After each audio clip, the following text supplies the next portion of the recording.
many years from now, would you be willing to trade all the days from this day to that for one chance, just one chance, to come back here and tell our enemies that they may take our lives, but they'll never take our freedom?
Welcome to Anti-Tyranny News Radio here on UCY.tv. Thank you for joining me this Friday. Going to dive into the whole election primaries, definitely when it comes to the Republican side.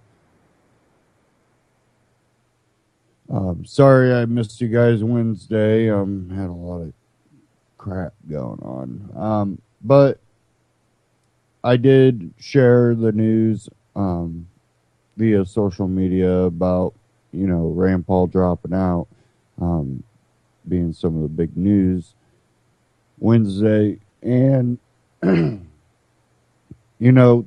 was the one person that I was hoping would hold out towards the end. The only viable one that I would have seen that would have even got me to maybe consider voting. And if I would decide to vote anyways, right now I would just go libertarian just for the sake of it, Either way, if I don't vote or I vote libertarian, we know they're going to put one of the Republican or Democrats in because, well, they're all bought out. I never expected anything great out of Rand Paul. I've made that pretty clear, but I seen him as someone that would reduce the speed that government is clamping down on the everyday citizen, sometimes without most of them even knowing it. Only person that would allow free people to be more free, free-ish. But when you look at everything going on after Rand Paul dropping out, and plus what went on in the Iowa caucus, we see something that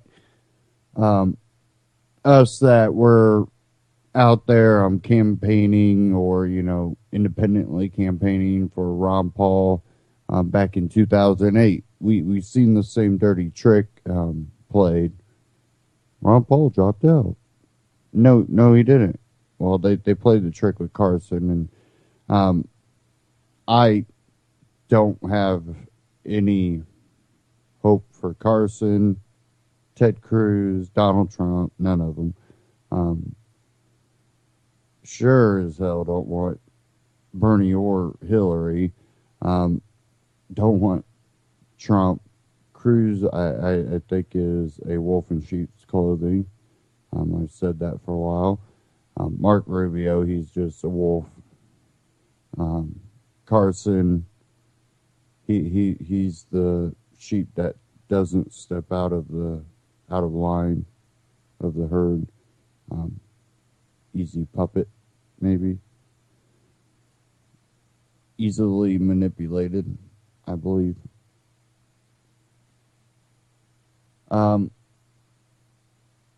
I do want to get into this dirty trick business with Ted Cruz. I have a reality check from Ben Swan.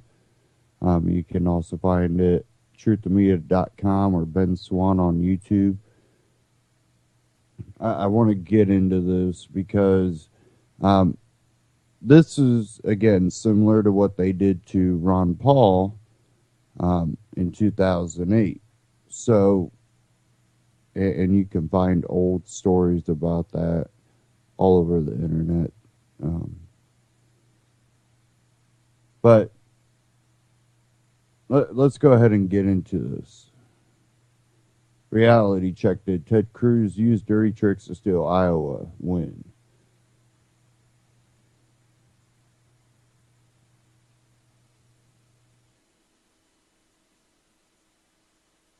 Cruz's campaign used lies and dirty tricks to win Iowa. At least 2 GOP candidates say yes, and the Cruz campaign says it's actually CNN's fault.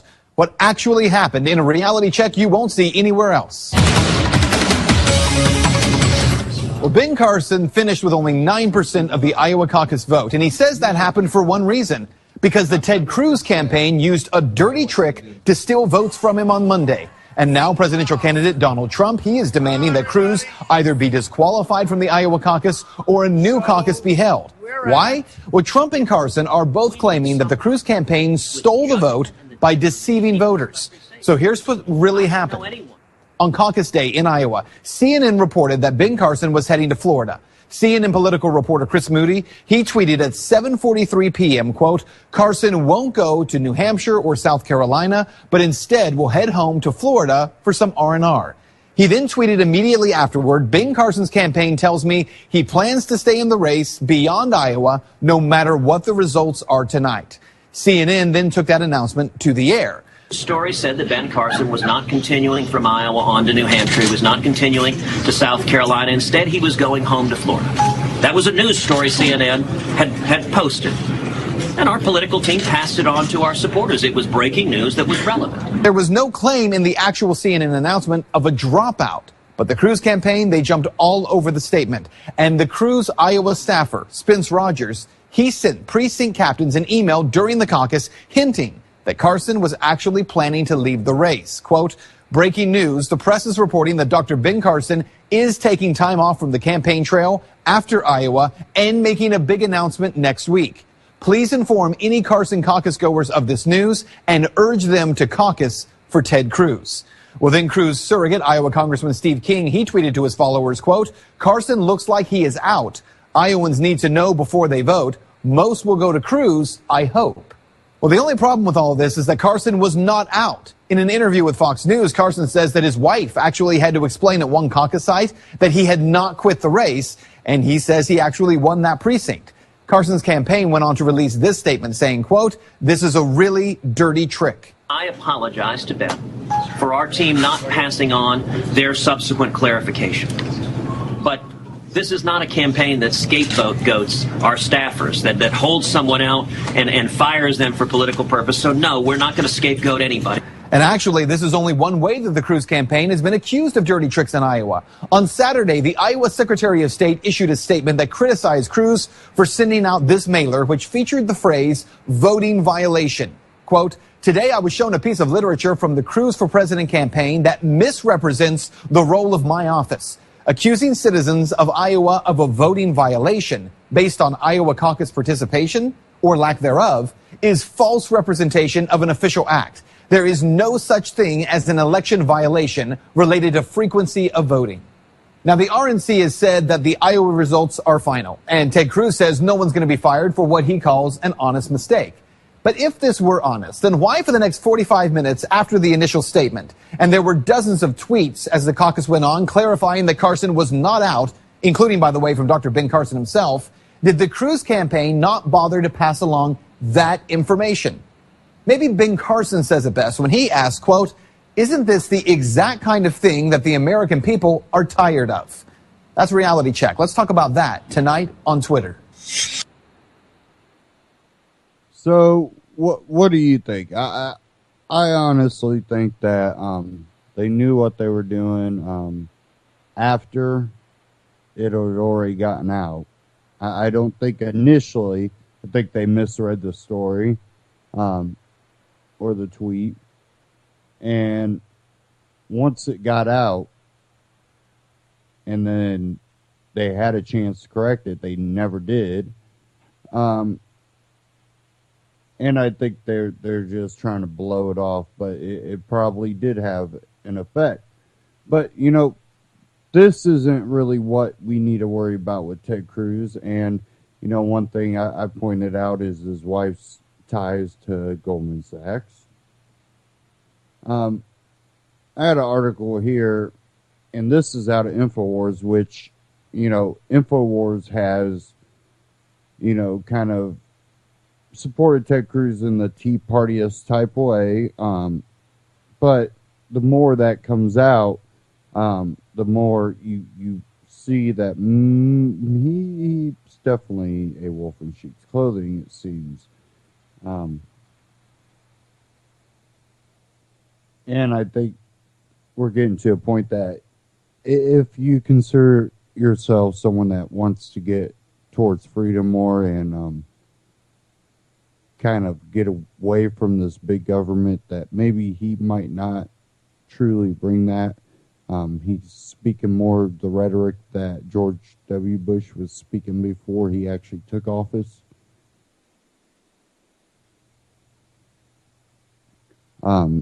He talked constitutionally. Then he got into office. There you go. This out of InfoWars, though. The men behind Ted Cruz, neocons and CIA propagandists. And this one's by Kurt Nimmo. Again, Infowars.com. Ted Cruz, a junior senator from Texas, and presumptive Republican presidential nominee, is routinely billed by the mainstream media as a Tea Party outsider who's reveled by fellow Republicans as a wacko bird, along with Kentucky Senator Rand Paul and GOP Representative Justin Amash of Michigan.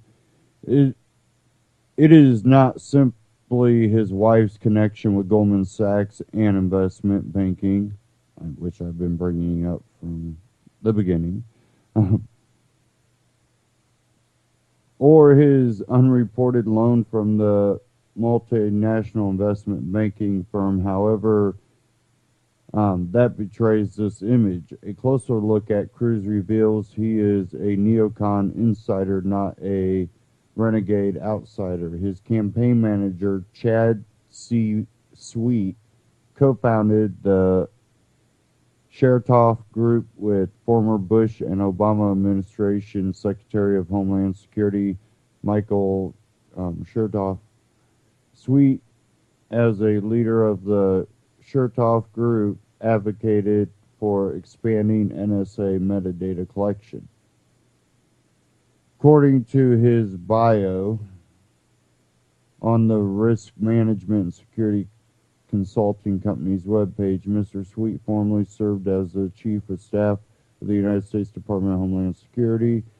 Prior to becoming Chief of Staff of DHS, Mr. Sweet worked as an investment banker at the firms of Morgan Stanley and Goldman Sachs, as well as served in the CIA's National Clandestine Service. The bio continues. Cruz's foreign policy advisor is the notorious neocon James Woolsey, the former director of the CIA during the Clinton administration.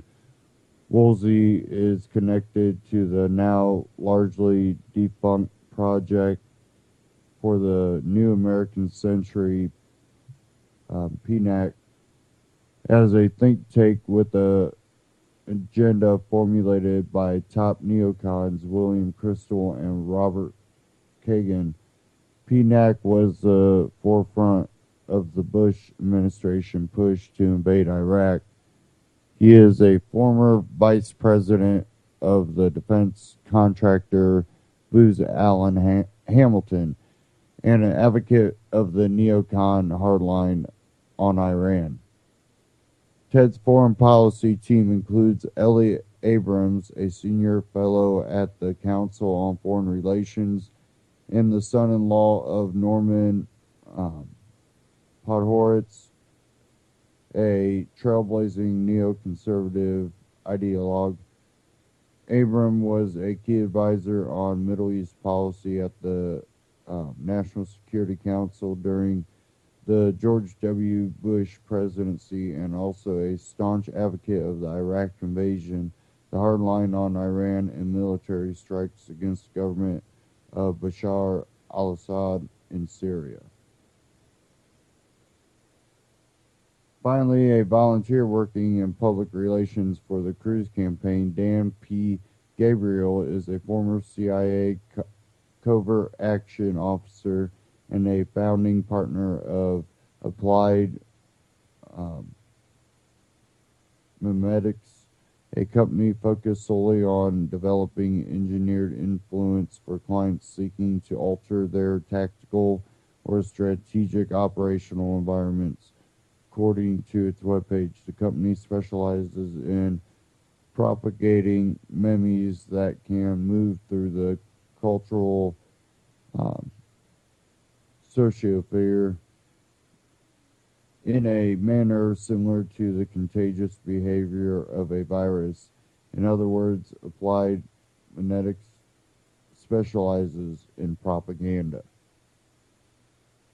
The latest Cruz meme is working hard to convince followers of Rand Paul, who dropped out of the race in the wake of the Iowa caucus, that Cruz is a natural inheritor of the modern libertarian movement built by Ron Paul, which was especially resonant in a New Hampshire where the elder Paul won second place 4 years ago, CNN reports.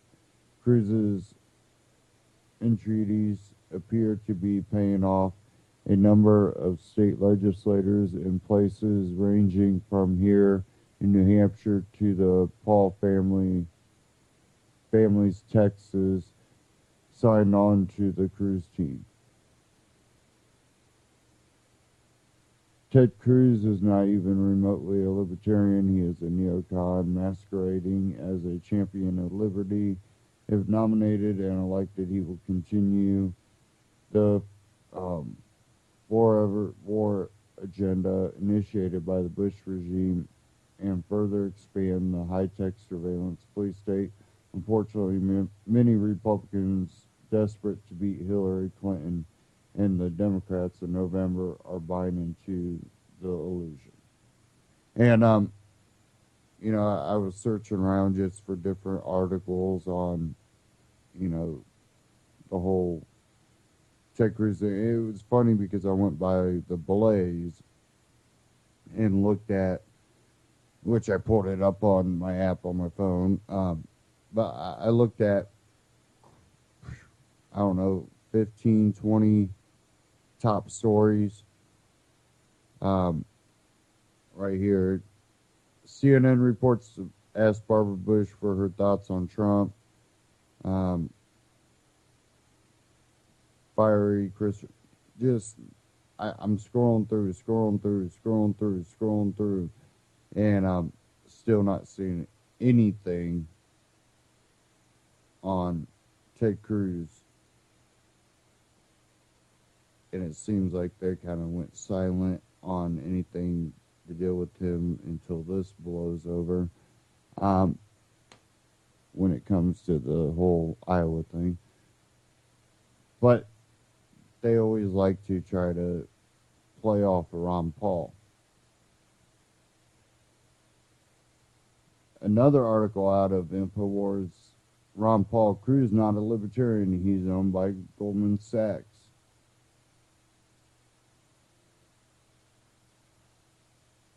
And this one says here, Ted Cruz isn't a free market libertarian. Ron Paul warned his son's former supporters on Friday. You take a guy like Cruz, people are liking the Cruz. They think he's for the free market, and in reality, he's owned by Goldman Sachs, he said of the Texas Senator on Fox Business, Barney and Company. I mean, he and Hillary have more in common than we would have with Cruz and Trump or any of them, so I just don't think there is much picking.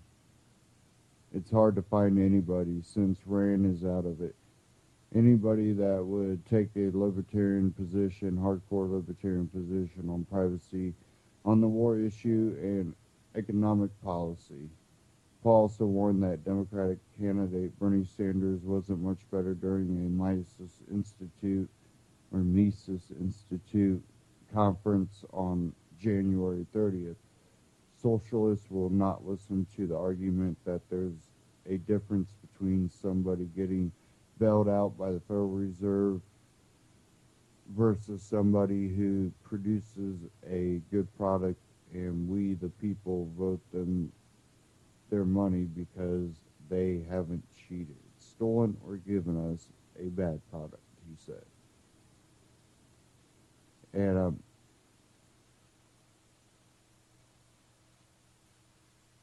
they do have the clip there from the Mises Institute, Infowars.com. But I do want to get into a Ron Paul Liberty Report. Basically, excuse me,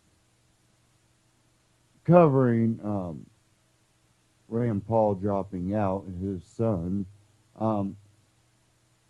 And he called it victory for the Hawks. So let's get into this.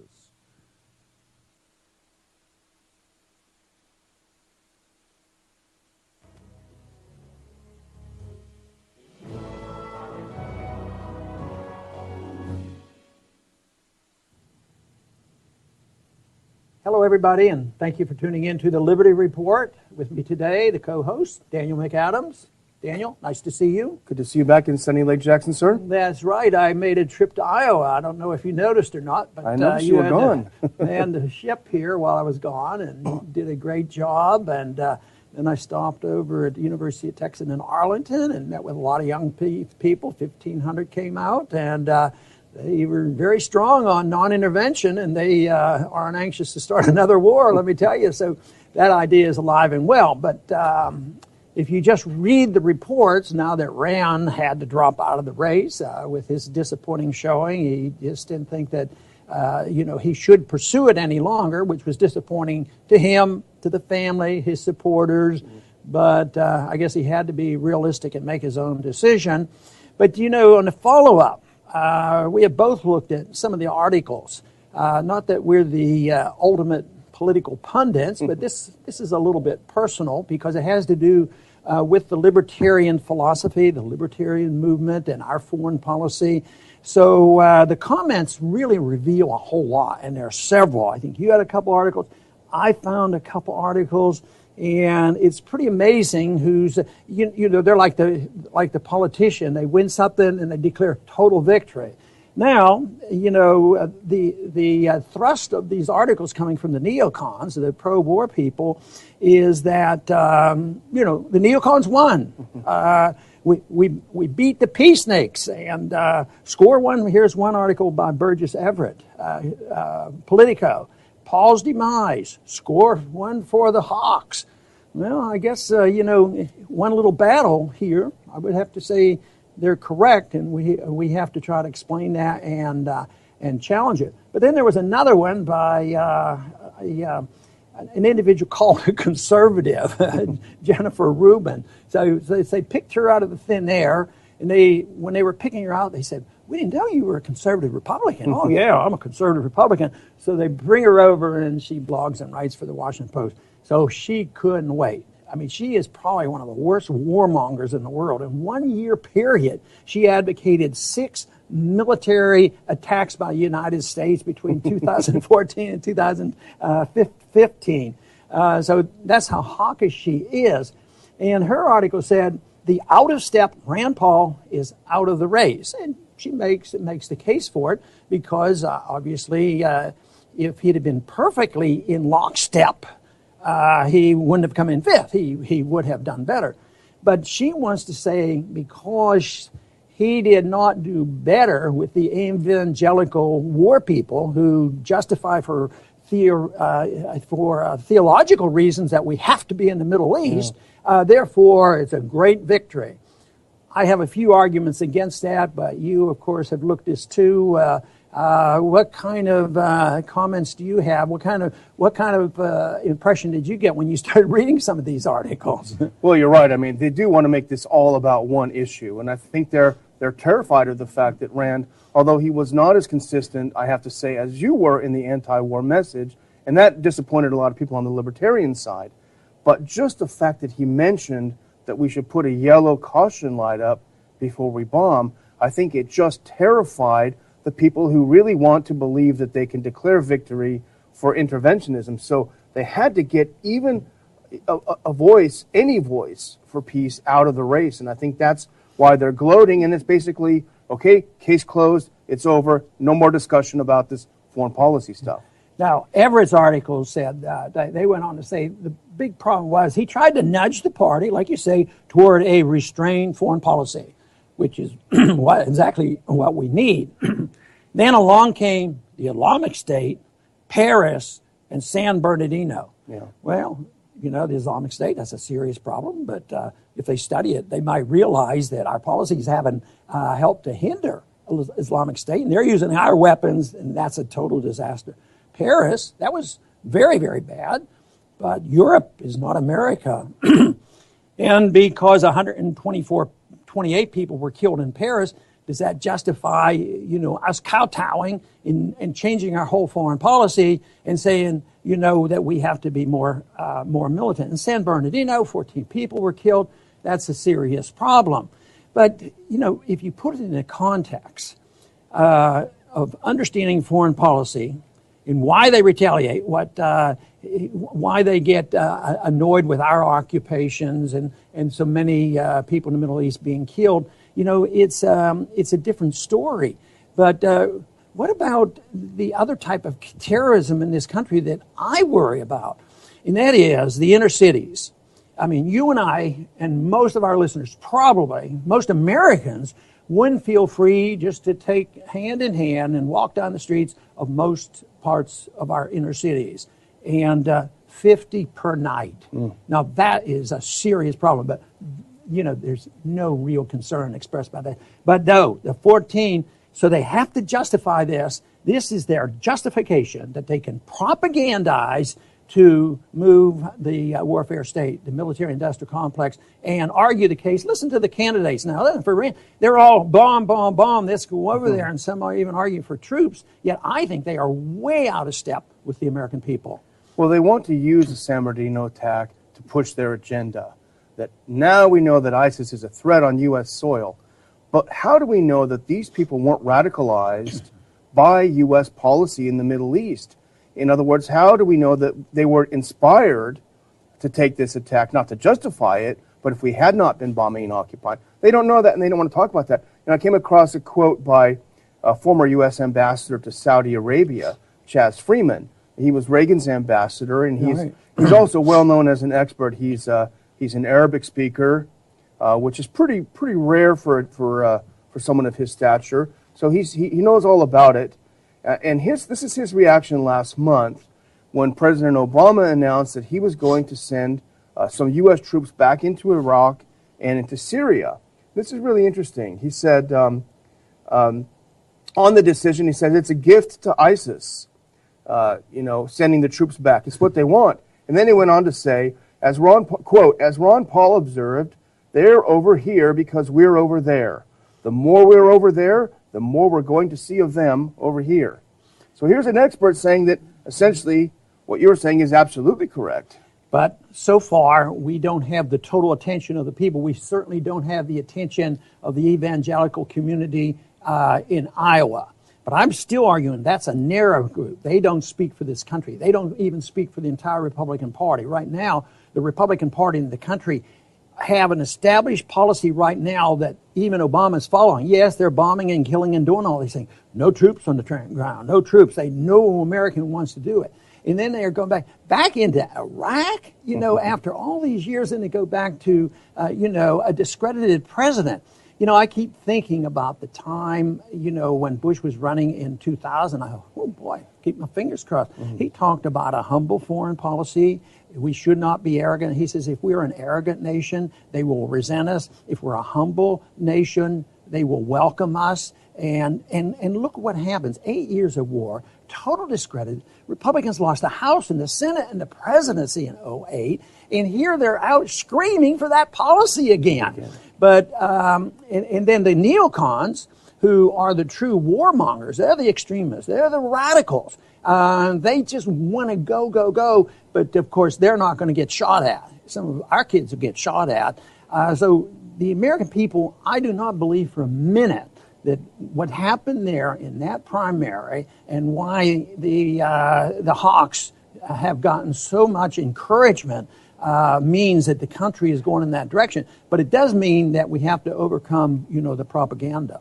Yeah, and I think if you look at it, I think even their gloating rant aside is not completely accurate. And here's what Politico said. The message is clear. Voters are looking for a brawny national security posture, not a nuanced one. But think about the actual people that are in the race. Now, Ted Cruz has been propelled with the help of some of the neocons to the front of the race. But the only time that he is successful is when he cross-dresses as a libertarian. And look at Trump. For all of his faults, and there are plenty, if you look at what he says about foreign policy, he says, hey, let the Russians take care of Syria. We don't want to go in there. Hey, I'll talk to Putin.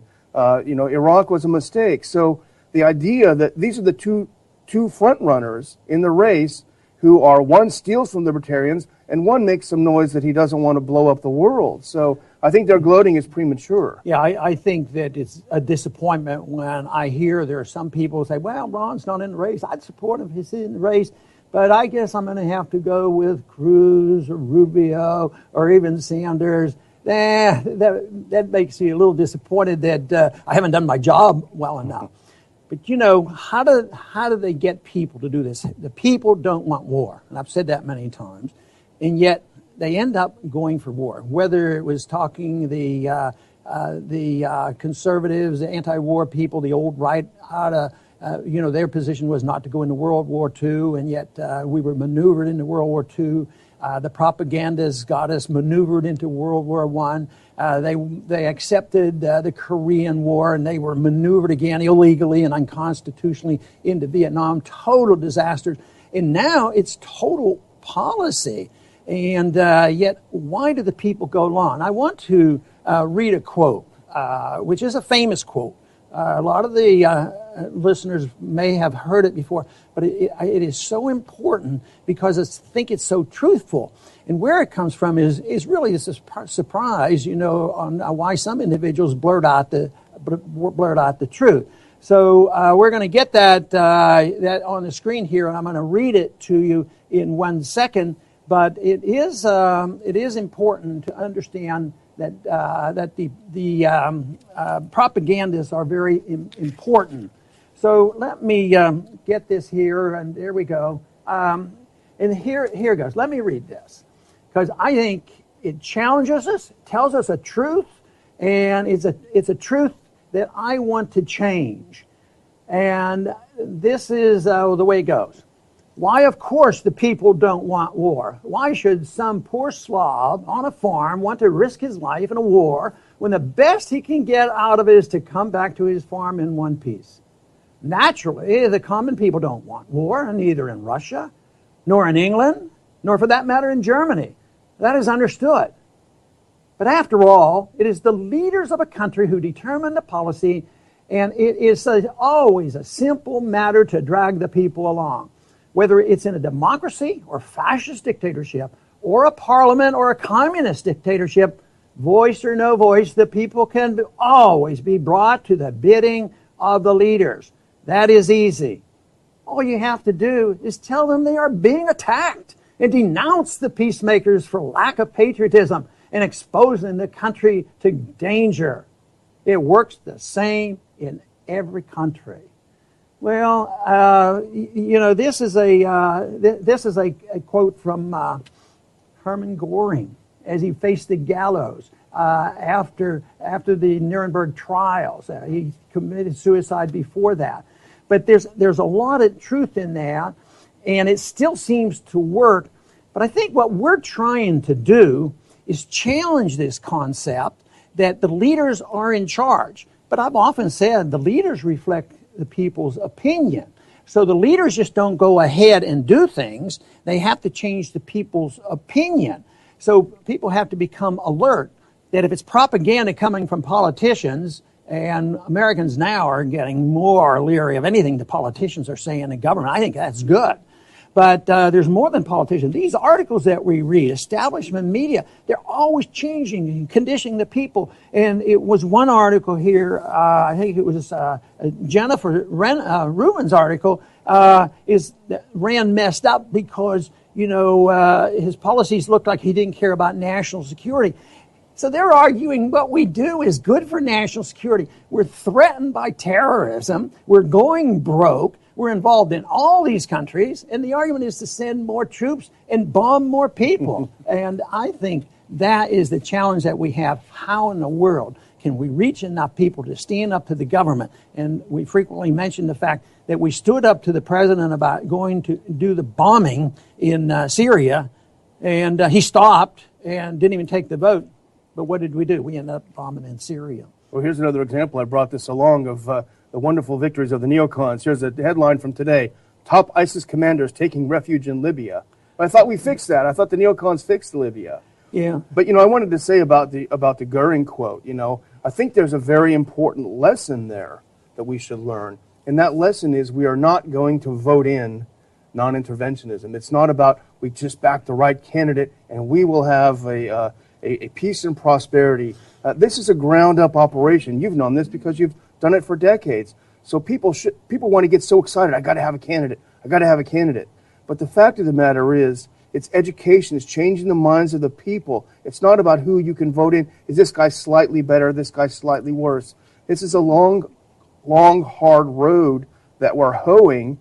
And I would hope that people would support education efforts so we can change the minds of America, rather than putting in billions of dollars for this candidate or that. Well, they were talking in the articles, that that Rand lost, the non-interventions lost, and it was a victory for the hawks and the neoconservatives.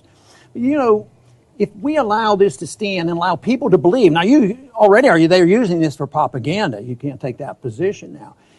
If you're looking for who really lost, if this was allowed to stand, it's those of us who believe in peace. Peace loses, war wins on this.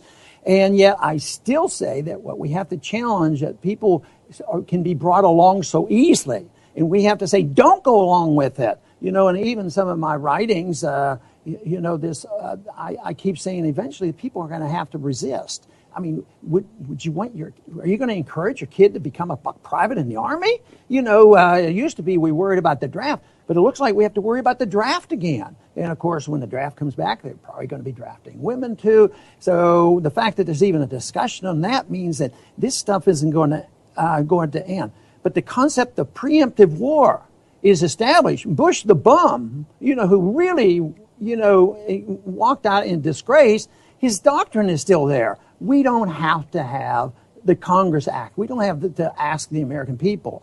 And the American people will only be relevant if they make their voices heard in a different way. So, well, what do you mean you say we can't change the Congress? Well, there's a lot of other ways to do it. And that is that we have to do the writing and the competition intellectually, which we're doing better of all the time. But we have to be able to, compete and change people's attitude. But eventually, it's going to have to be, because of the economic crisis that's coming, and they're going to force war on it. It's going to have to be probably by peaceful resistance to this, and which is risky, and that's always difficult. When do you have to stand up and peacefully resist and have, the threat of the law coming down on us. But I think they're preparing for all this, because if you have, in the third world nations, different countries, a lot of times when the dictators get so bad, there's a people rising up and they eventually throw out the dictator. And right now, we're having trouble throwing out our dictatorships. And they have, with the media, what TV station is really on our side on this. The neocons have co-opted this. And unfortunately, what they have done is they're trying to use this vote just that occurred in Iowa. This is a great victory for the Hawks. And I think that anybody who cares has to realize that it was a great victory, maybe it was a temporary victory, and that if we don't change, if we allow this to stand, what is really going to hurt is that peace will be lost, and then this whole concept is going to be challenged. What I would humbly recommend is, instead of sitting behind the talking heads on the mainstream media, people's time would be better spent reading your latest book, Swords into Plowshares, for a better understanding of where we've been this past century. Well, we could take a lesson because this argument's been going on for a lot of years, and unfortunately the tyrants in government always get elected. So since we can't, get the situation where only the good guys own the government, matter of fact, because of the way we send our people there, the special interests, the money from the banks and the money from the military-industrial complex, that's who sends the members to Congress. So there has to be people speaking out and understanding that there is a different system. Now, we could look toward the tradition that Jefferson talked about, and that is peace, commerce, and honest friendship with all nations, entangling alliances with none, and not be where they can't accuse us, like Goring points out, of being unpatriotic if you're not for this war. I think I got a little bit of encouragement during the presidential race because they were painting me as, un-American, I don't care, and the troops, you're endangering the troops, you won't vote for their money. But the troops supported me by far, much more than the others. I was a troop once. I was in the military. And the last thing I wanted was to expand the Vietnam War, because that was a threat to me and my family that I'd have to go and fight some ridiculous war. So the people's minds have to be changed. And hopefully, if we don't have the people in the government change, we have to either ignore them or reduce the size. I think the goal has to be is to reduce the power of government and hold their feet to the fire like the founders wanted us to do, and not have preemptive war policy. That has to be repealed if we ever expect to move toward a peaceful policy. So in spite of, our setbacks and our challenges, I think we should take this and prove to them that it's not a victory for the Hawks. And those people who want to bomb,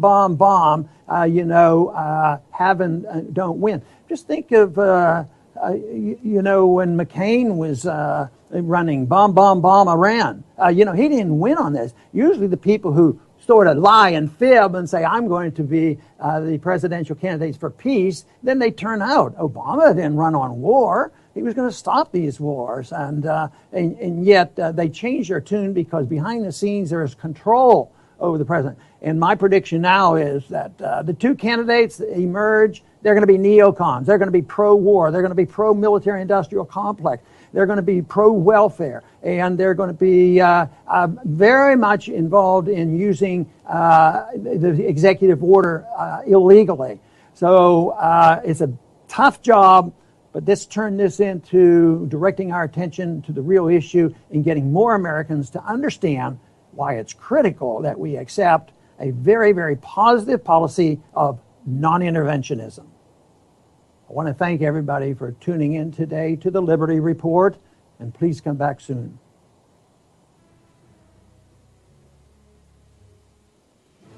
Ron Paul Liberty Report on YouTube, RonPaulLibertyReport.com. He's also got articles there. Subscribe to him on YouTube. Now, one thing that we've seen after Obama took office is anti-war left all of a sudden shut up. Now, what's going on? Well, we can't protest because we're in charge, so it make it look bad. If you're truly anti-war, that's why it makes me look at it. He showed a picture there in that clip. If you go watch it, Ron Paul Liberty Report on YouTube, when he's talking about the anti-war movement, and it was Iraq Veterans Against the War, which was very active in 2008, which also brought, Kokesh, which was a part of that, into the libertarian movement when he was searching for a ideology that he truly believed in, and when he was looking for something that really reflected people and freedom.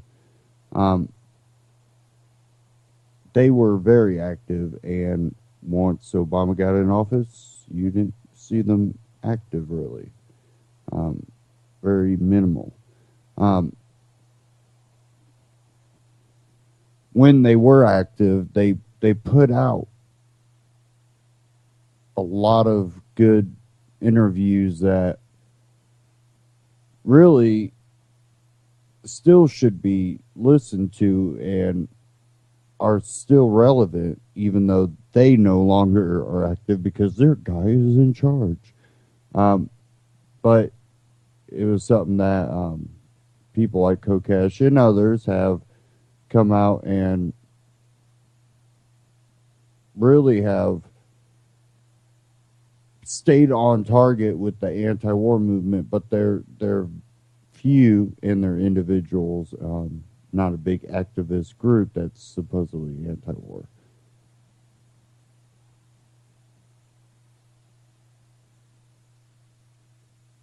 I do have another article I wanted to cover. This one was up at truthofmedia.com. Johnson, physically conservative, socially tolerant voters alienated by Iowa results. Former two-term New Mexico Republican Governor Gary Johnson, who is seeking the Libertarian Party's nomination for president in 2016, issued a statement on the results of the Democratic and Republican presidential caucuses in Iowa on Monday.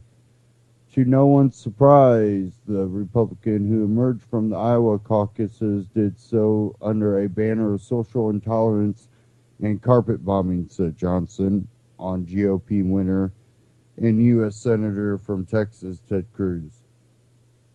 On the Democratic side, former Secretary of State Hillary Clinton narrowly beat U.S. Senator from Vermont, Bernie Sanders. Quote, just as predictably, the Democrats endorsed a candidate who has never seen a federal program, regulation, or expenditure she doesn't like, unquote, added Johnson. Johnson opinion that the outcome of the caucuses show that Democrats and Republicans, quote, are not going to nominate a candidate who represents the real majority in America. Independents who are fed up with the partisan dance that has given us a $20 trillion debt, endless war, and a government intent on eroding the very liberties it is supposed to be preserving, unquote. The Libertarian-leaning candidate on the GOP side in the 2016 race, Senator Rand Paul, fell short of expectations with his fifth-place finish in Iowa, causing him to suspend his campaign on Wednesday. Quote, the pundits have become fond of talking about lanes to electoral success. Where is the lane for the millions of Americans who are fundamentally conservative when it comes to the size and cost of government, but just as fundamentally tolerant when it comes to individual and civil liberties, asked Johnson. Johnson comments come just as pundits are beginning to wonder whether the support base that has been backing Senator Paul will shift to another GOP primary candidate or an independent. Quote, where that support will go is hard to predict because Paul isn't ideologically aligned with any of the GOP frontrunners, wrote the Charlotte Observer's Peter St. Onge. According to the Associated Press, Florida U.S. Senator Mark Rubio says he plans to attempt to win over Rand Paul supporters. Ohio Governor John Kasich told ABC News on Wednesday that he believes he has a chance to capture some of Paul's support base. A July 2015 Truth and Media considered the video highlights the fact that independent voters now outnumber Republicans and Democrats. Watch it in the below embedded video player, blah, blah, blah. Which we reported on that. So, when you look at this, I think that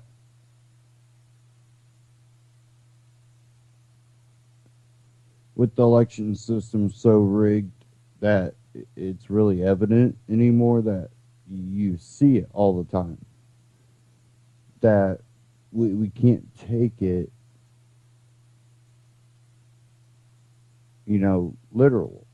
It does not represent what the majority of people believe when we constantly get Republican and Democrat when independent voters outnumber.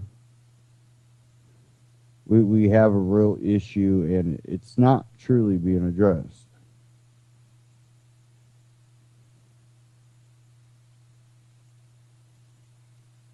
And I think it's because if you can convince enough people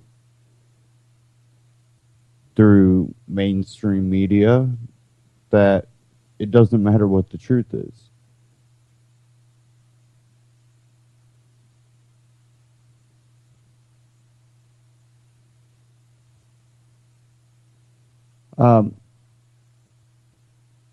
Kelly Slater was interviewed by We Are Change. I want to play this clip from We Are Change. And you can find it at We Are Change on YouTube, wearechange.org. Again, Kelly Slater. He's a surfing legend in Hawaii. He discusses 2016 elections, Monsanto, 9/11, and a few other things.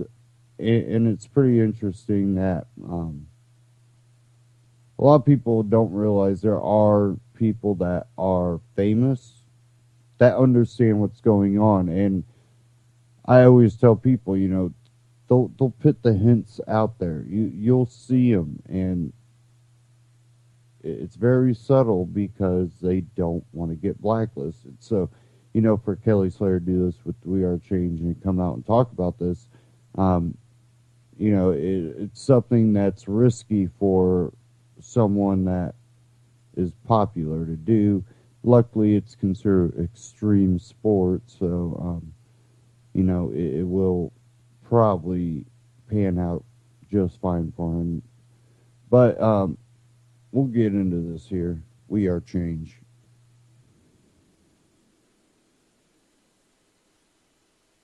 Slater saying he saved their lives. And, I'm reading these stories thinking, all I know is if you're going to get in trouble in monster surf, who better to have around than Kelly Slater? I mean, talk about having the right person in the right place at the right time. This is Rick Radowski of WeAreChange.org here on Oahu, Hawaii, and I'm joined by a man who needs no introduction, Kelly Slater. Many people know this man as obviously a pro surfer, but when you really get to know Kelly, you find out a lot of interesting, deep things that many people don't talk about in society. We've got into everything from spirituality to politics, but a lot of the core issues that we're bringing up, especially since we're here in Hawaii, I really wanted to get your perspective on Monsanto. There's been a lot of back and forth inside of Hawaii with this major corporation, with this major institution that's infused with our government. What is your take on Monsanto and what's happening here in Hawaii with GMOs? Well, there's also like Dow and Syngenta, and there's a whole bunch of groups. But yeah, there's a lot of farmland here owned or probably leased or rented by Monsanto and the like. And, from what I hear from the people my friends here who do the real work on the ground, it's like ground zero here for, testing all the new GMO seeds and plants and whatever. And, this is, I guess, the way I kind of saw it when they brought that up to me, my first thought was, you're in an enclosed environment. You're on these islands in the middle of the ocean. So if things went, zombie haywire, not that I think that necessarily that's going to happen, but in a doomsday kind of thought, well, at least they're just stuck here on these islands. But, do you want that in your backyard? Do you want to have that where you live? And I think most people say no. I think the problem is that you get a lot of people in the community who get jobs through that. And, they may be against it morally. But then when, you have to pay rent and feed your kids and all that kind of thing, you're starting to pit people against themselves. And it becomes pretty tricky. So, it's unfortunate. But, as you and I were talking about before, with people just waking up on their own with your own moral obligation to yourself, your own conscience, the idea is to try and do best for you, what you can do, and hopefully that spreads to other people. I do get a lot of friends who call me, unfortunately, because their wife or they get cancer, and what do we do now? We want to change everything. They know that I'm interested in those kind of things, and I have a lot of friends who kind of laugh at me about how into health food I am and organics and that kind of thing, but then when they get sick or their kids are sick or something, I get a phone call. And I think that's cool because then they feel like they can trust something I might have read or, something I might have utilized myself. Yeah, and that's why it's important to keep yourself educated, keep yourself in the loop with exactly what's happening, because it's extremely dangerous. Obviously, yes, Hawaii is isolated, but that's why they're doing the secret testing, and anything could happen. We're hearing news reports of the GMO mosquitoes coming out of Brazil, and we're seeing the Zika virus just spread all over there. So there's so much different news and information coming out. If you don't pay attention to it, you will be hurt later down the line. Like we're seeing, the number of people with cancer is just dramatically increasing. But switching topics a little bit, I'm also interested in what you think of the greater, kind of political scene, and do you even have a hat in the race in the 2016 elections? No, at this point I don't. I've identified a lot over the years with Ron Paul and Ralph Nader, and these could be people from totally different parties, but I think when people speak truth and they throw things right in the face of what is popular and it's the truth, I think those are people you can trust. And you seem to be one of those people who are out there constantly looking for that and trying to educate people and show people that direction or that answer, which I appreciate. That's why I started following you, reading some of your stuff, kind of happened upon your stuff online. That's obviously how we came in contact. Yeah. No, but at this point I don't have a person in the race. Once upon a time I liked Cynthia McKinney, who she voted against the war in Iraq. She said, no, we got to calm our heads here and we need to really think this out logically and rationally. But she was the one person who was very vocally against the wars and said, look, we don't have all the proof. We don't know what happened. 9/11 was a freaky situation. We don't have all the facts behind that yet. We don't know why we're going to Afghanistan or Iraq. These are all, when you look at all these things that are happening around the world with ISIS or, what we call terrorism here and there, obviously there are people doing terrible, horrible, outrageous things around the world. A lot of it is perspective, where you're from. Did you lose family members in a war that had nothing to do with you for no reason? Did your kids go to war, get sent without being asked, and have to go fight something that they don't even know what they're fighting for? The whole thing is so confusing. I just think at the end of the day, we as people need to take care of ourselves and our family and put out good, positive things. Listen to your gut. And when things don't make sense, there's something hidden. And I think there's a lot of that. There's more and more of that going on, and it's more and more covert as we evolve. Yeah, there's a lot of divide and conquer. There's a lot of we have to choose the lesser of two evils, but not many people see that, picking the lesser of two evils is still evil. Yeah. What do you? Nader said that when they told Nader that he affected the elections and took it away from Gore, and he said, well, you're picking between bad and worse. I don't care who wins. Yeah. And he goes, actually, I think Al Gore cost me the election. I thought that was a great quote. It is, and exactly, it's being ostracized by the people who are in power, and they're keeping away the real information. And people like Cynthia McKinney, who are being pushed out of office by the Republicans and Democrats together going against them. You see this kind of like mafia pushing away any kind of real truth, any kind of real kind of affirmations, and keeping us away from real knowledge and things that we know in our gut are inherently wrong. Let me just tell my friend, Trav, you can walk over that way. You can go out through or you can walk behind us. Yeah, it doesn't matter. It's all cool. We're in Hawaii. You can do what you want. It's a free place. That's what I love about this place here. It's kind of very easygoing, but also it does have a lot of its issues. It does have a lot of its problems. To me, Hawaii still, Hawaii has that hometown feel, and everyone knows everybody, and there's not some mystery thing coming out of nowhere. Everyone kind of, you got to live around these people. It's a small place, and so you need to treat people right. And I think it has a great sense of community here. No, it definitely does, and that's extremely important, especially with some of the things you were getting into before when you said listen to your gut and always look at a deeper question.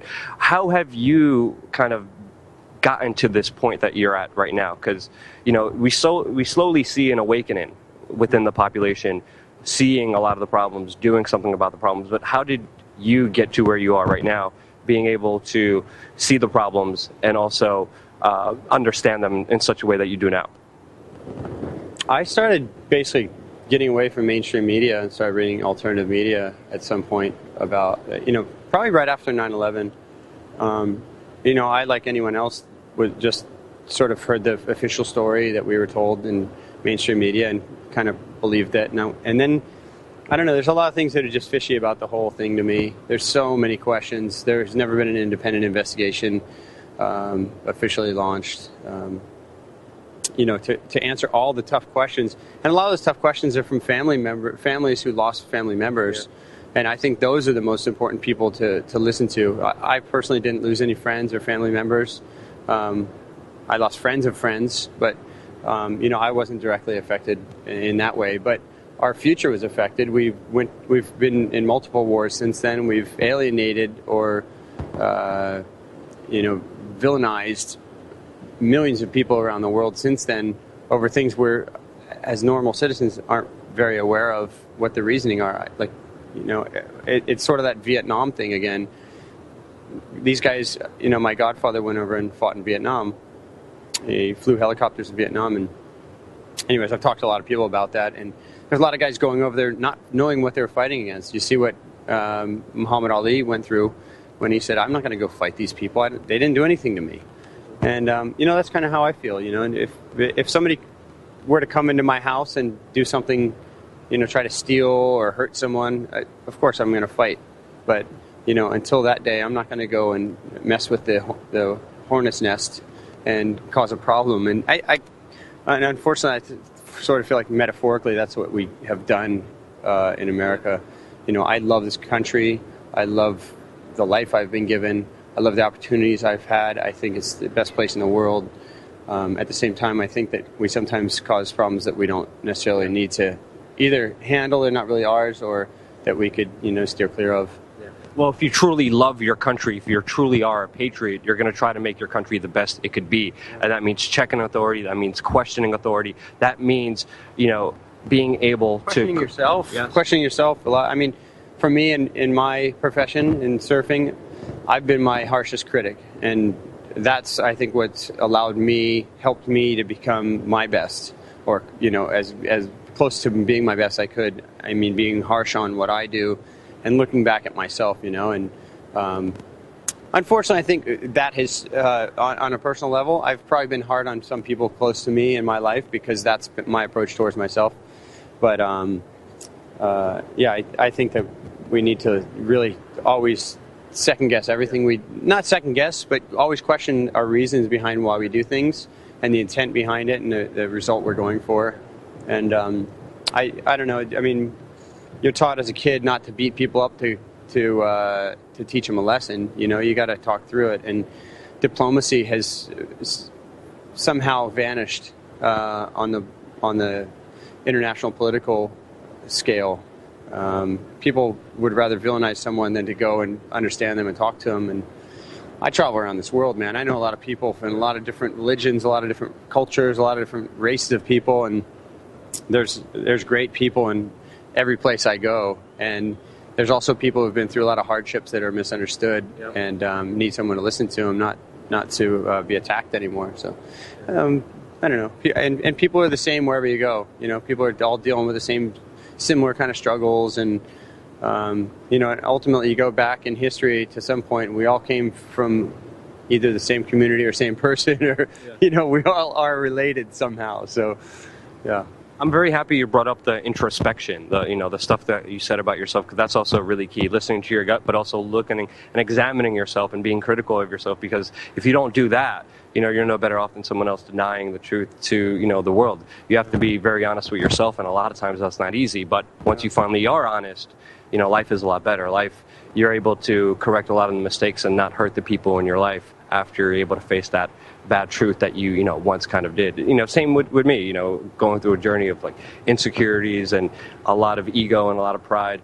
It took a lot of just hard, like self-realization, hard truths to kind of realize, crap, I've been wrong a lot of times in this, you know, life. And it's very, you know, and you know, if we're expecting governments, if we're expecting corporations to do so, we kind of have to do so as well. And I've found a lot of times in my life when I've felt most strongly about something, most angry, most whatever, that usually it's because I'm usually it's been, I've found that it's because I'm wrong about something, but I think I'm right.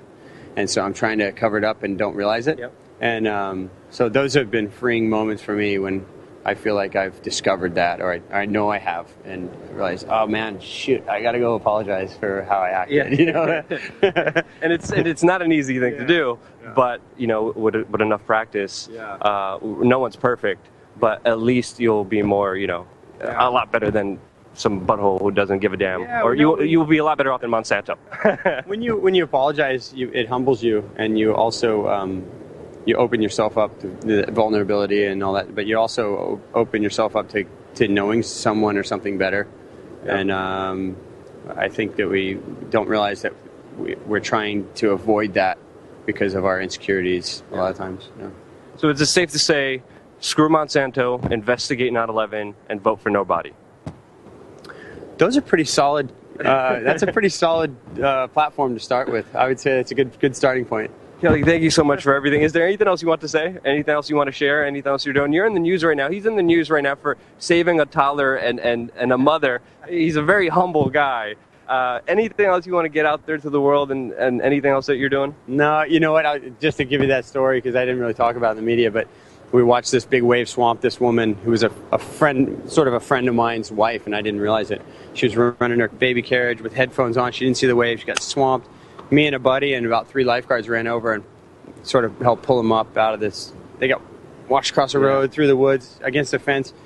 To be honest, they were going to be, if I wasn't there, if nobody was there, I'm sure they would have been totally fine, but it was the shock and the potential problem that could have happened. But yeah, anyways, keep your eyes open in your community. You never know when something radical is going to happen. But no, not really much of a message. I haven't been very vocal about much stuff lately. I spent a lot of time reading and researching on my own, and I've been in some interesting debates recently online with some people about things, but no, I haven't been sort of spreading much message. More sitting back and observing a lot lately. Well, now you definitely are. Thank you so much for opening up to us, bringing us to your house. You're awesome and incredible, and man, really appreciate it. Thank you so much.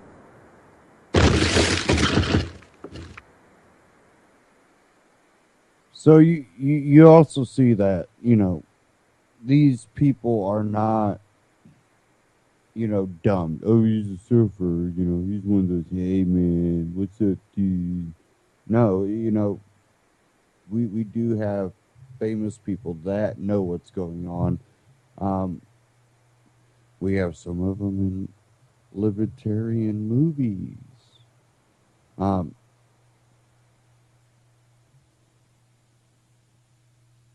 not to get this hum that's coming on. I don't know why I'm getting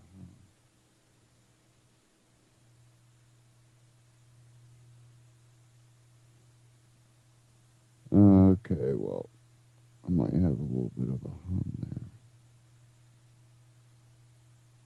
Okay, when we look at everything that is going on politically right now, definitely with Rand Paul out, still, you know, more than likely going to be a Republican or Democrat. And the options, I don't think we're going to see the end of war. Honestly, I'm kind of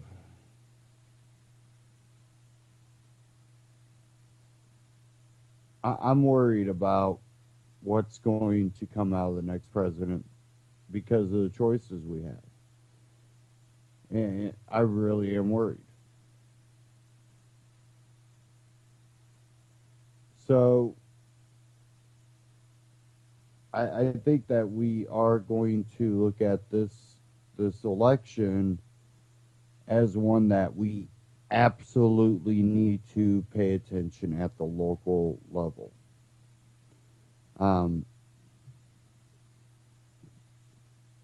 Look at your local county sheriff, your county council.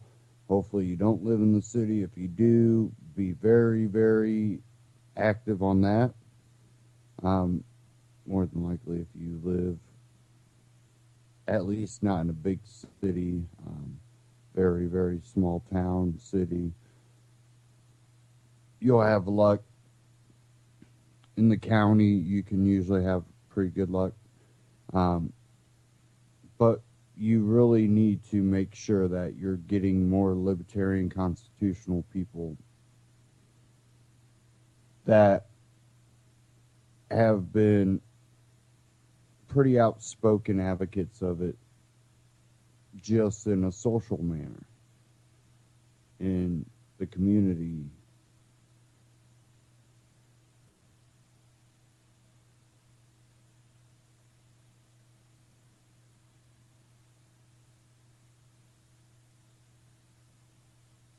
Okay, give me a second.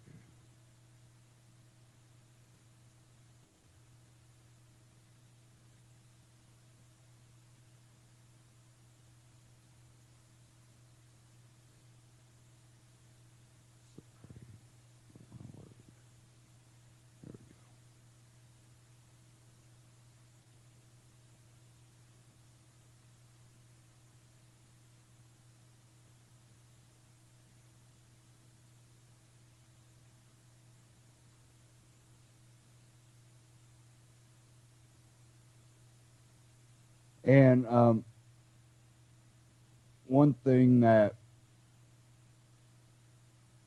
is starting to be evident is they are looking at the constitutionalists and libertarian leaning people, and not even the socialist revolutionaries, but the constitutionalists, which means that I believe they want to go more socialist. The elites. If this will load. It's going to be more important, definitely, to have your sheriff and county council more constitutional libertarians. This out of Infowars.com. Utah Fusion Center warns police about disaffected individuals traveling through state to attend Lavoy Finnegan funeral.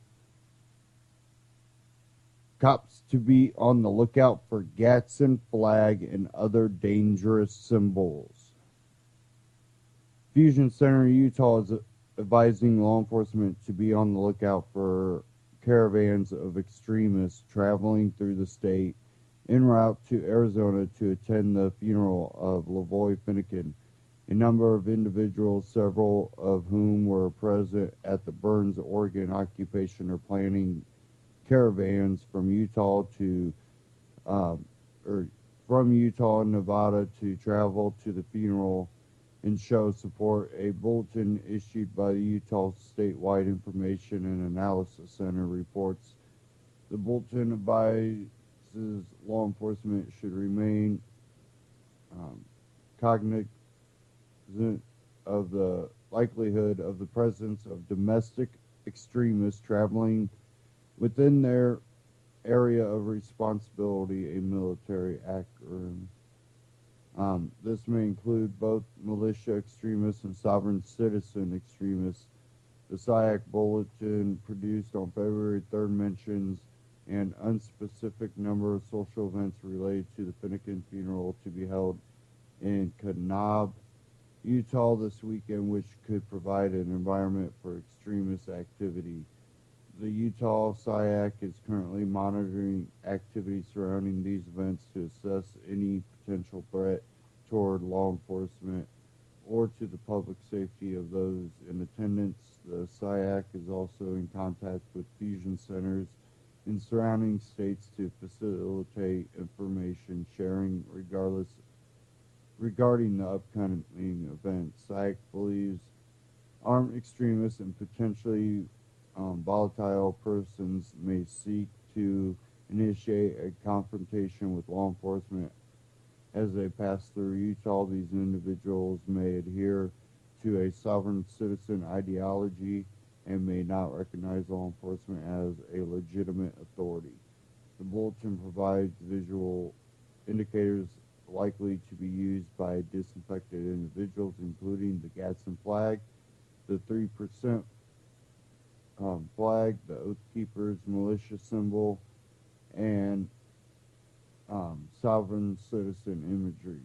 SIAC amidst the listed imagery and symbols are representative of patriotic and American revolutionary themes, but are now associated with extremism.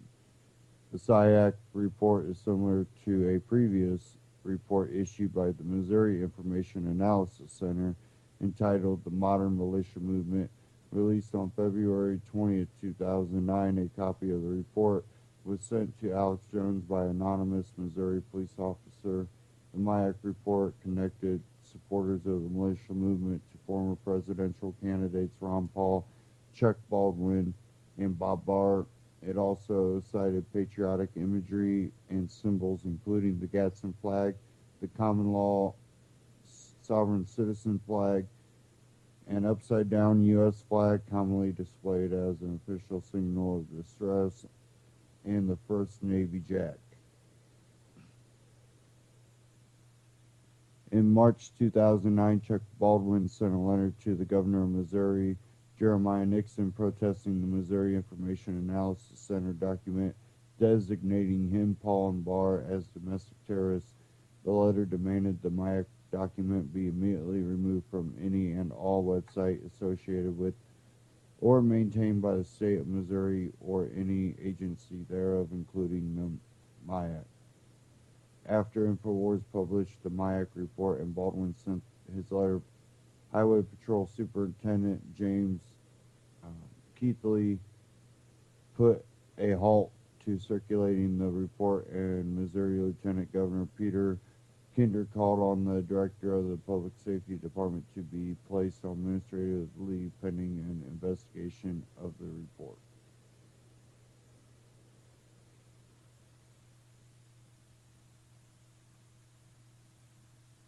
But, you know, this is going on at a rate that really should astonish people. We're getting to a point that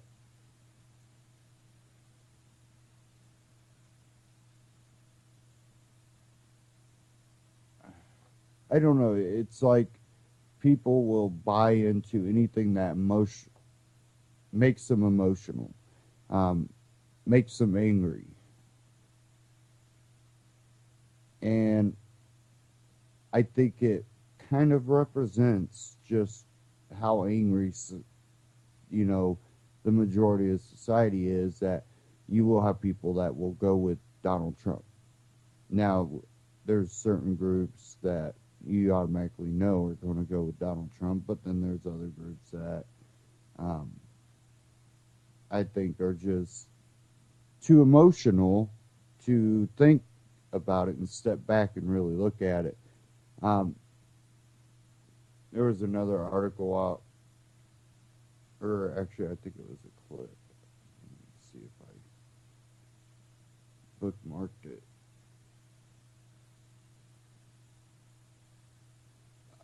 I'm not sure if I bookmarked it or not. No, don't look like it. But it was talking about how bad the propaganda on TV has gotten, where before it wasn't anything to know that the Libertarian Party or the Green Party existed. I remember when I was a kid, it was, you know, even though it was Republican, Democrat always are the ones that are going to get elected. It was just known that the Libertarian Party, Constitutional Party, Green Party, you know, these parties wouldn't ever get anywhere. They're the angry vote, basically. It's the people that say, neither one. And you just don't even, a lot of these kids don't realize it. And a lot of it has to do with TV. There's nothing of value, really, on TV anymore. Minus, you know, there's some stuff out there, but really, TV is completely gone.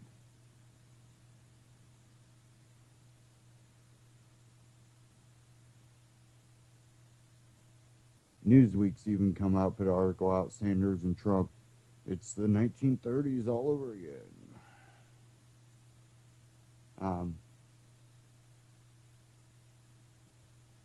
I've said that. I believe that, you know, it reminds me of the angry Germans that were willing to help put Hitler into power. It came from people just being pissed off and wanting to be able to prosper again. And that's what allowed for some of the sick people to go after others that they could scapegoat them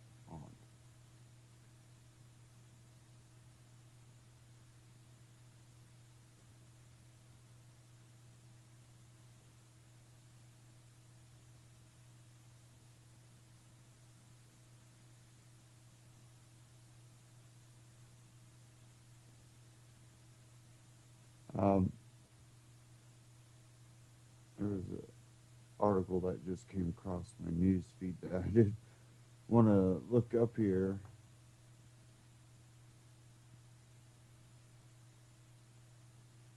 And this is out of Printly, Prntly.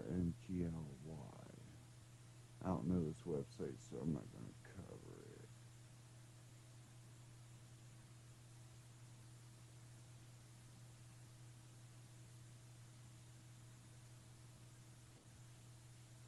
Okay.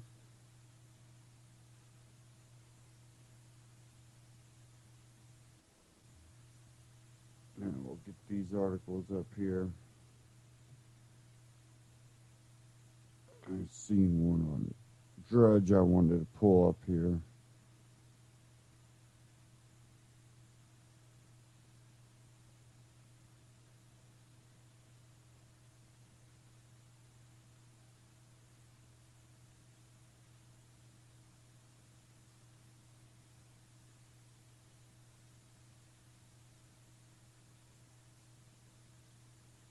Okay.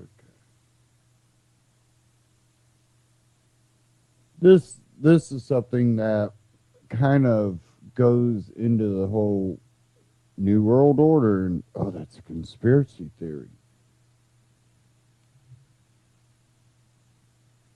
But as we've seen the creation of the EU, the broader cooperation between Canada, America, and Mexico, where a lot of times you might as well just get rid of the border.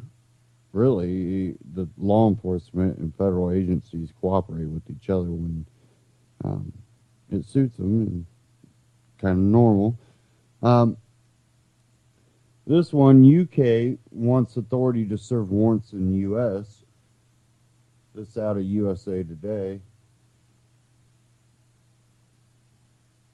Washington. British and U.S. officials have been negotiating a plan that could allow British authorities to directly serve wiretap orders on U.S. communication companies in criminal and national security inquiries, U.S. officials confirmed Thursday. The talks are aimed at allowing British authorities access to a range of data from interceptions of live communications to archived emails involving British suspects, according to the officials, who are not authorized to comment publicly. The negotiations were first reported Thursday by the Washington Post. Under the proposed plan, British authorities would not have access to records of U.S. citizens if they merged in the British investigations. Congressional approval would be required of any deal negotiated by the two countries. One of the U.S. officials said the talks were necessary because of the increasingly immediacy of developing criminal enterprises and potential terror plots that are playing out on various communication platforms around the globe. The official said the talks have sought to preserve privacy protections that have been at the center of the recent U.S. debate over access to American cell phone records that were part of a formerly secretive program disclosed by former National Security Agency contractor Edward Snowden. Quote, these communications are happening with the speed of light, and law enforcement agencies need to keep pace with these communications, the official said. A separate official said that any agreement also would be designed to provide equal benefits for U.S. law enforcement and national security authorities in U.S. investigations.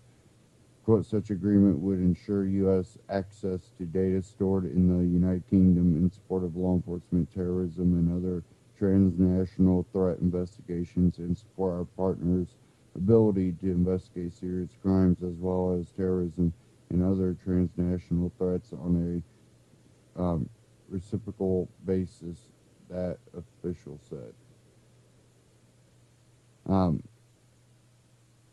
And we know it's just, it always snowballs.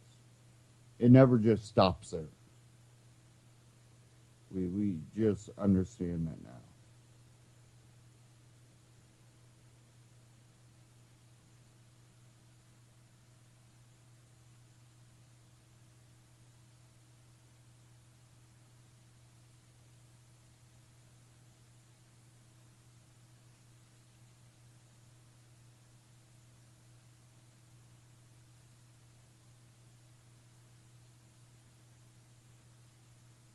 Okay. Let me see here. If I can get this up quick enough.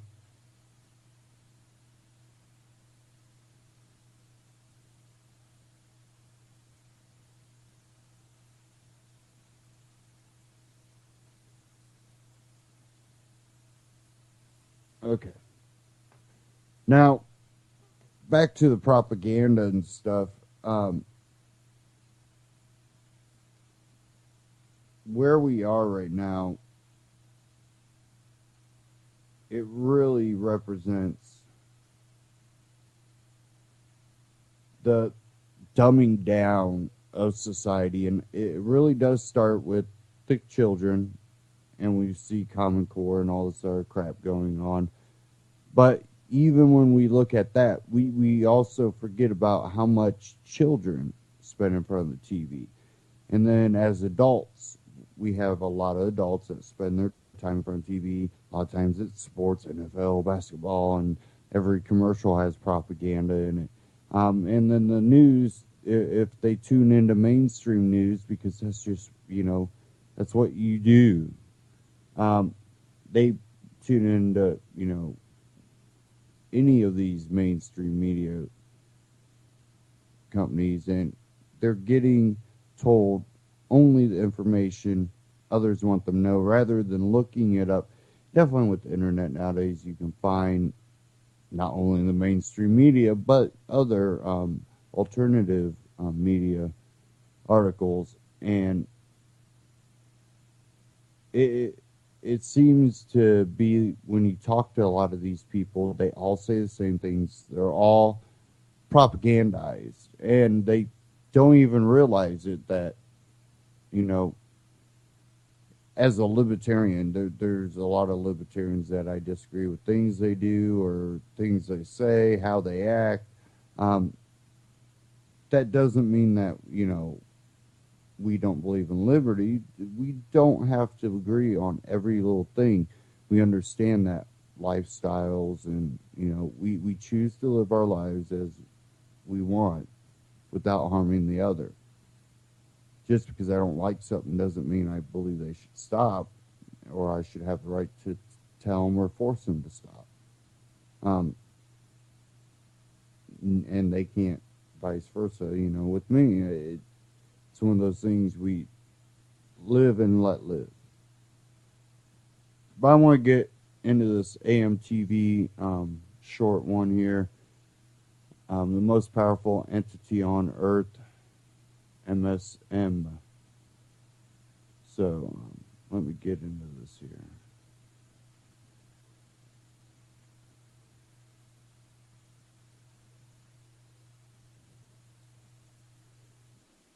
A little bit about how you set your own limitations in life.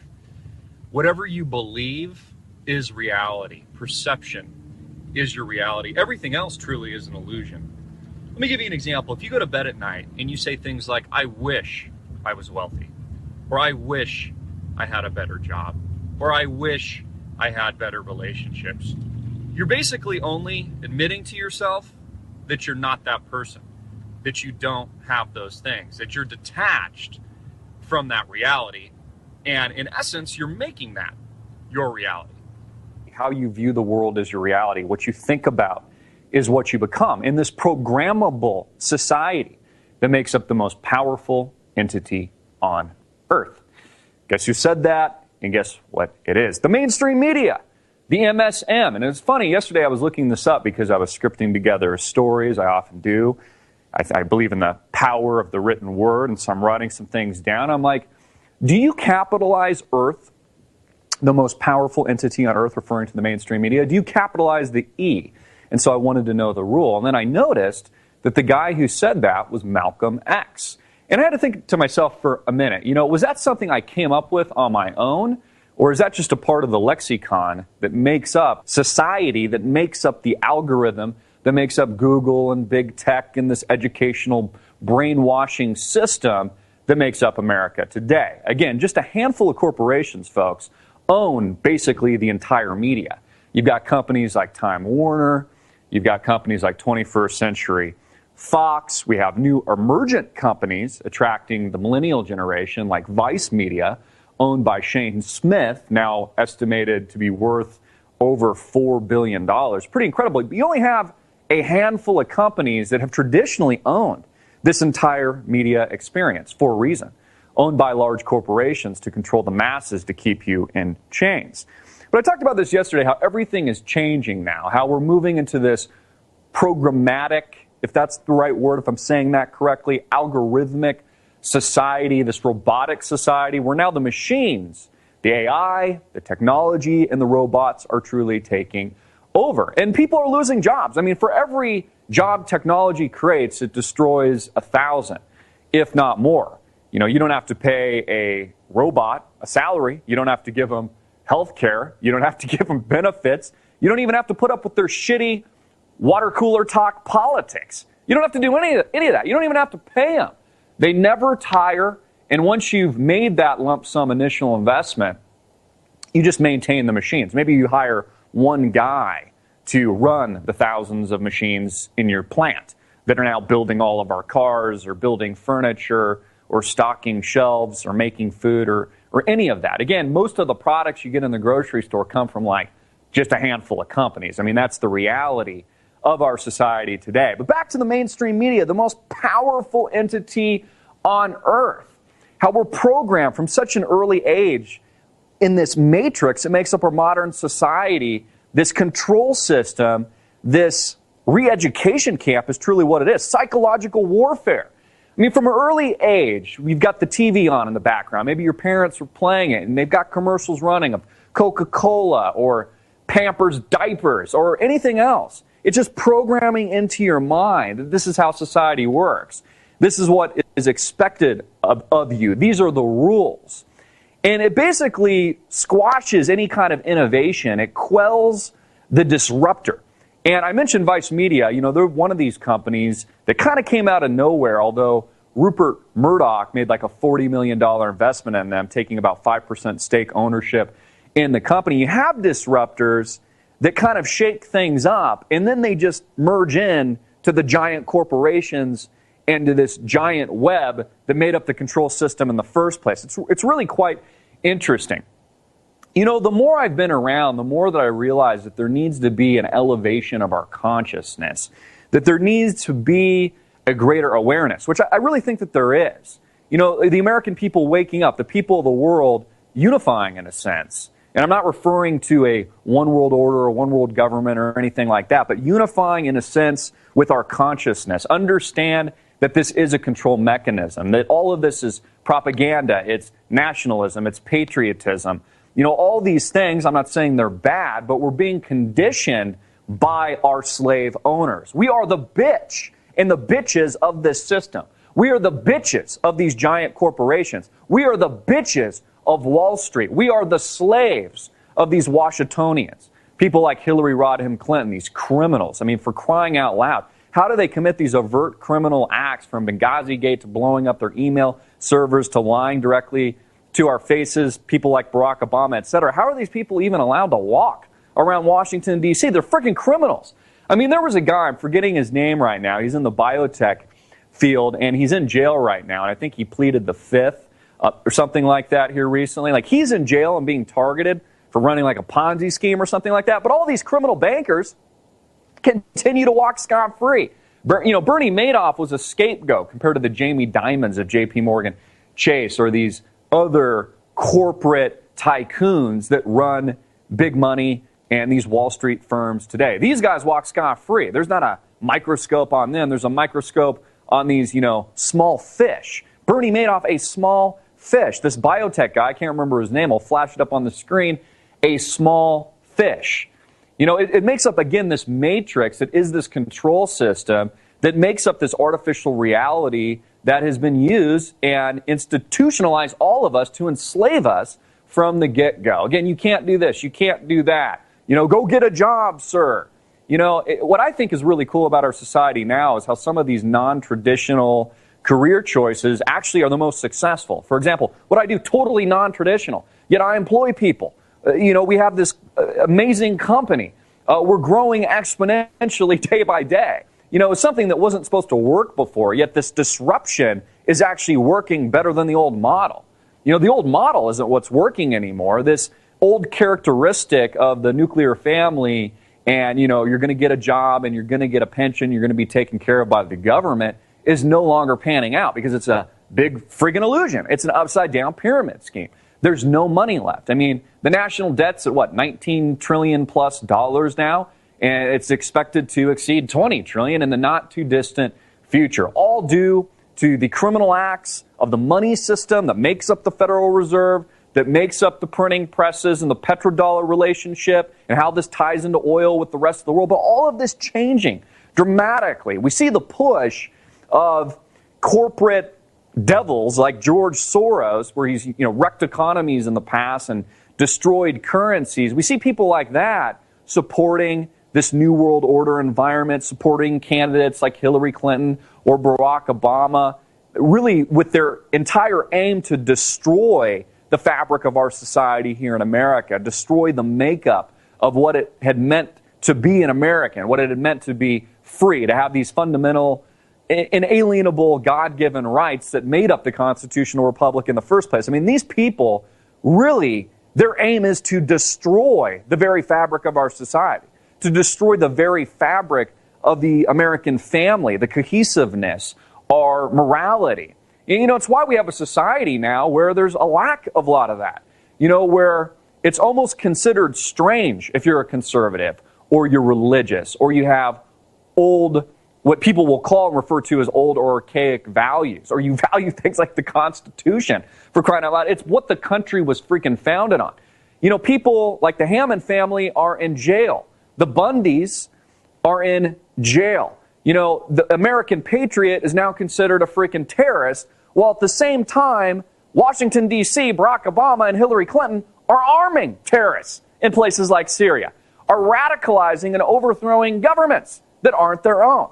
I mean, it's just such a double standard. It's such hypocrisy, this colonialism in the Middle East, the massive death toll, the nuclear weapons that we dropped during World War II in Hiroshima and Nagasaki. I mean, the mass genocide that we commit. You know, I'm not defending or I'm not attacking one particular group or the other, but isn't it amazing just how vile humanity actually is? How vile, you know, a lot of people are. Mass death, genocide, all of this trauma inflicted on civilians. I mean, look at the Middle East right now. This is a giant scar on the back of America, maybe on the face of all Americans. Millions dead. And the United States of America, arguably, entirely responsible for it. Invading countries that had nothing to do with September 11th. And continuing to try to overthrow others like countries in Syria. Because Bashar al-Assad isn't a puppet, and he won't let a Qatari pipeline run through his country. So America's like, all right, we're just going to demonize this guy and try to take him out.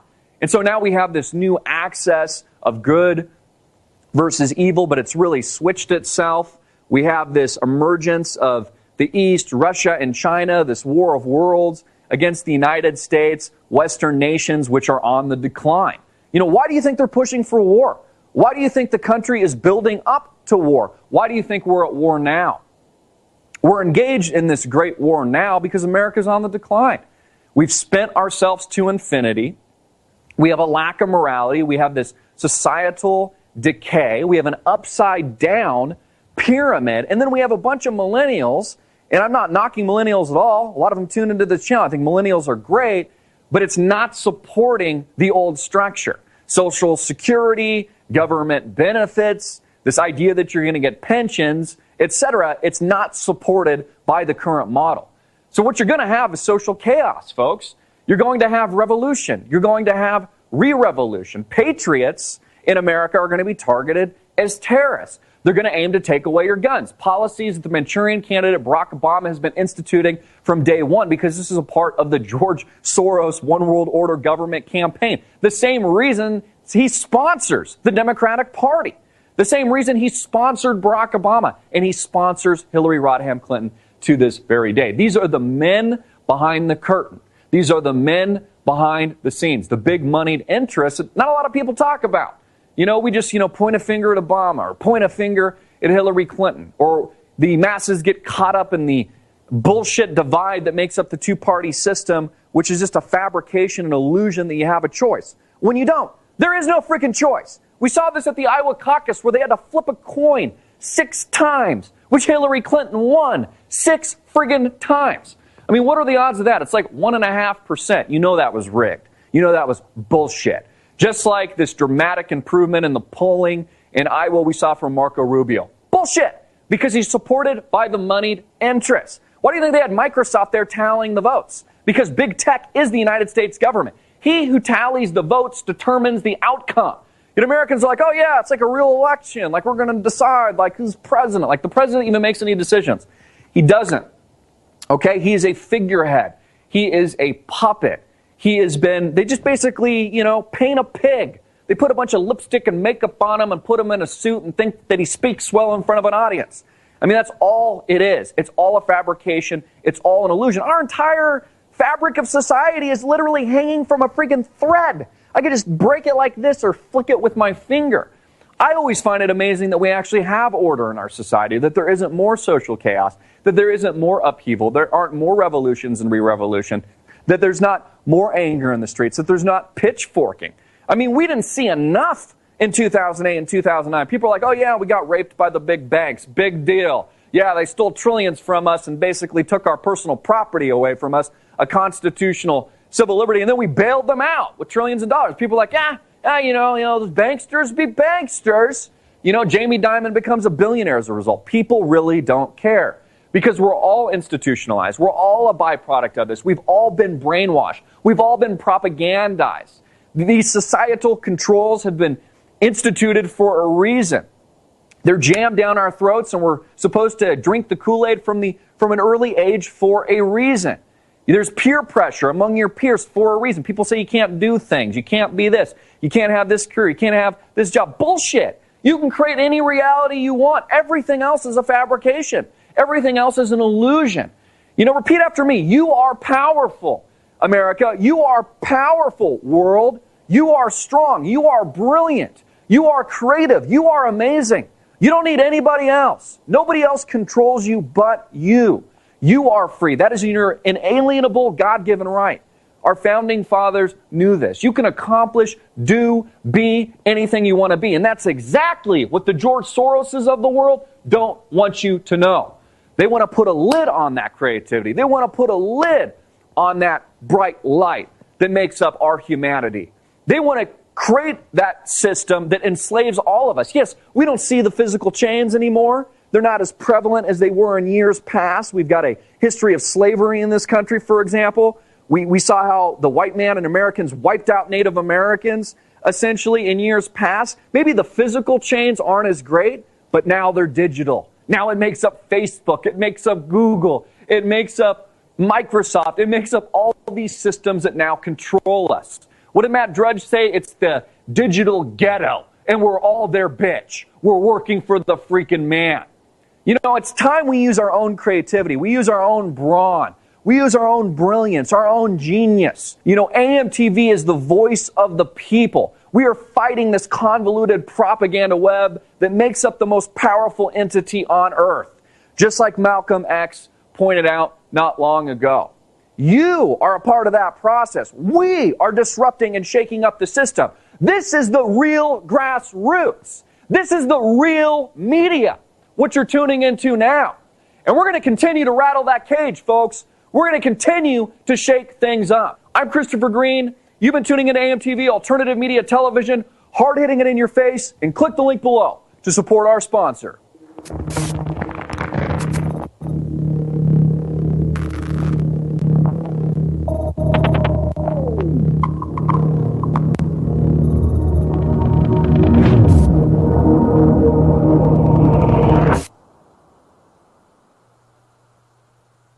AMTV on YouTube. Excuse me. Also, AMTVmedia.com. Check them out. Subscribe. Christopher Green. Okay, I wanted to move on to maybe. I had an article here.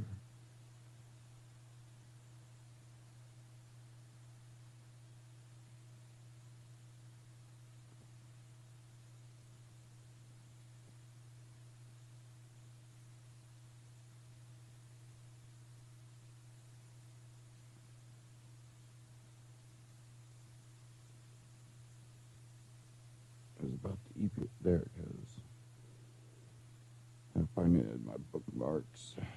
Truththemedia.com is EPA stacking its science panels with friendly faces. Republican lawmakers are worried the Environmental Protection Agency is compromising the integrity of its science advisory panels by appointing people who benefit from millions in federal research grants and peer review their own work.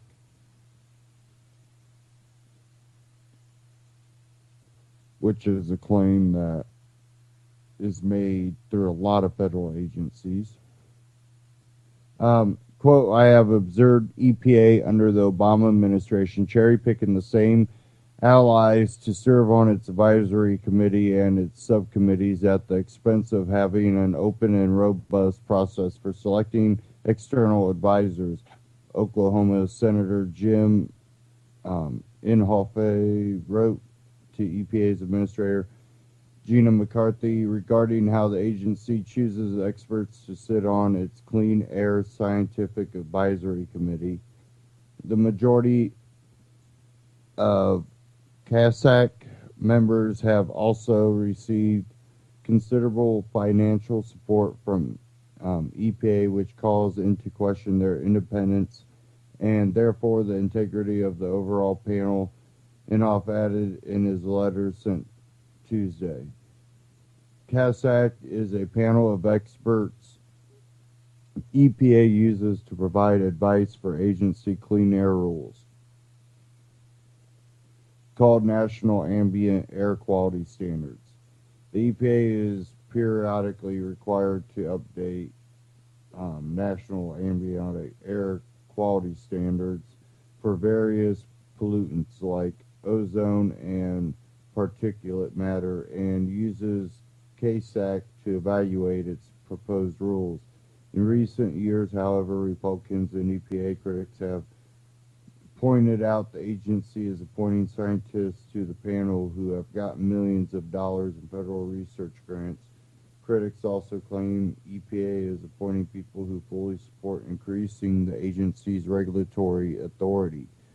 Quote, for the newly appointed panel, this conflict is on full display. 6 of the 7 members have received a total of $119,217,008 in EPA research grants.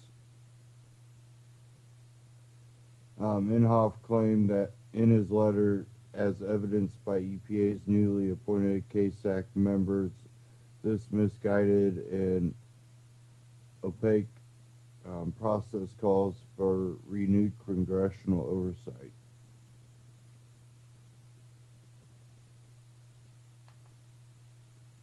It's not just federal grants Republicans are worried about. Lawmakers have found CASAC panel members often end up peer reviewing regulations based on their own research, something which corrodes the integrity of the peer review process. Texas Republican Representative Lamar Smith pointed out in 2014 that 16 of the 20 members on CASAC ozone review panel were cited by EPA in key regulatory science documents the panel was asked to peer review. In 2013, EPA's Inspector General found the agency has adequate procedures for identifying potential ethics concerns, including financial conflicts of interest, independence issues, and appearances of lack of impartiality. The IG, however, noted EPA could have better documented decisions on CASAC panel members who got agency funding. As EPA increasingly promulgates costly regulations shutting down power plants, there's been increasing scrutiny on who advises the agency. EPA efforts to lower ozone standards, for example, sparked backlash from Republicans. EPA's lower ozone standard is likely one of the costliest regulations ever promulgated by the agency. It was finalized late last year despite criticism EPA may have fudged the numbers to make its ozone rule look more attractive. The EPA did not respond to Daily Caller News Foundation's request for comment before publication.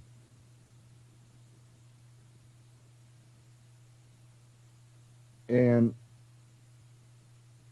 we know that a lot of regulations not only hit things like a big corporation or power plant, a lot of times it really starts hitting you at home.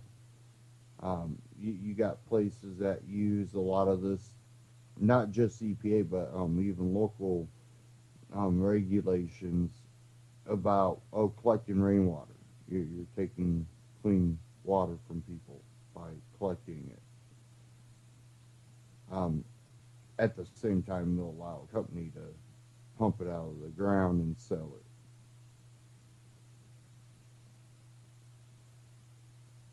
I wanted to see if I could find this article. I don't know if I can. Let me try here.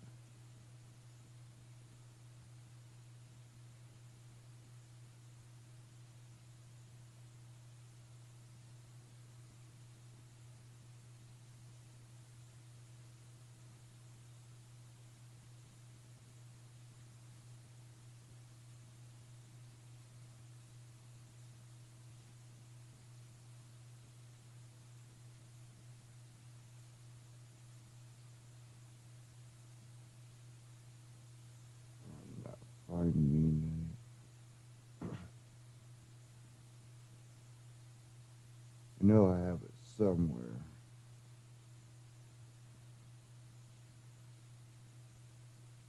I really need to clean out my bookmarks.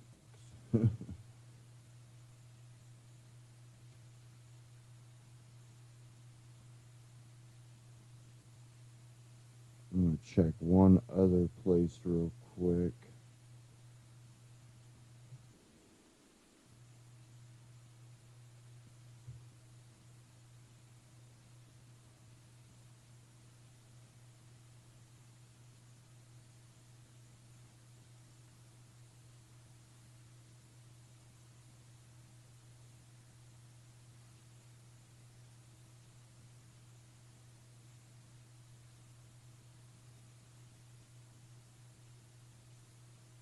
Okay, I'm not finding it. It was about the EPA and another regulation that they were considering. Um, well, we all know about the wood burners too, that they don't like wood burners, even though there are a lot of rural areas that people rely on the wood burner. Well, they can't have propane. Well, hey, I have propane.